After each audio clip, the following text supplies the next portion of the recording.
In a moment, I'm going to be joined by Alex Ryvchin from the Executive Council of Australian Jewry. But first, let me share some samples of the condolence speeches in Parliament today that focused on the victims and the heroes of the Bondi massacre. Adults shielding children they did not know from bullets. Lifeguards using their boards as stretchers to carry the wounded. Cafe staff giving shelter to people fleeing in fear. And passers-by performing acts of extraordinary bravery. We've heard harrowing accounts of first responders performing CPR, of off-duty doctors in the crowd who sprang into action to tend the injured, of bystanders comforting strangers in shock. To all those who helped in those dark moments, we say thank you. The whole country is grateful for your selflessness. And so to every single Australian who has lit a candle or checked in on a Jewish community member, a friend, a colleague, I say thank you, because how a country responds matters. For every person murdered, there are families and friends left behind, a home left quieter, clothes still hanging in wardrobes, photos on walls that will never be updated. Moving scenes there in Parliament. Alex Ryvchin joins me now on the desk. Good to see you again, Alex. Let me start on the positive note here. Was it good to see politicians of a variety of parties all at least recognising the victims and honouring the heroes of Bondi today? Yeah, look, there were some beautiful words and heartfelt and sincere. There's no doubt about that. But to be honest, the mood that I'm sensing in the community, and particularly among the families of the victims, is that they're past the point of wanting to hear speeches from politicians. They've heard from their own community leaders, their rabbis who have comforted them and brought them strength and perspective. From their political leaders, they want to see action. And there's a simmering anger and rage, I would even say, among the families and the many, many who were victims on the day, who were survivors, who were witnesses. The community needs action. We need to move beyond the niceties and the things we can all agree on towards concrete action, the things that you and I have been crying out for 2.5 years now. Well, this, Alex, is the point, right? This is why I'm so angry and frustrated, because we have been talking about this for over 2 years. We have been calling for action, and that's why I say this government is culpable. Now, I don't care about the politics, but the reason I say they're culpable is because unless they accept that culpability, we won't get the action.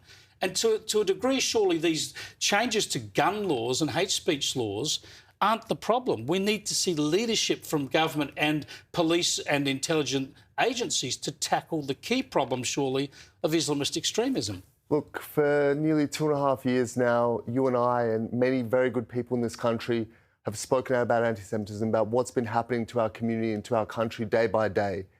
And at the same time as we've done that, there have been people who have shadowed us, who have denied anti-Semitism, who have gaslighted, who have victim-blamed, who have called it inside jobs.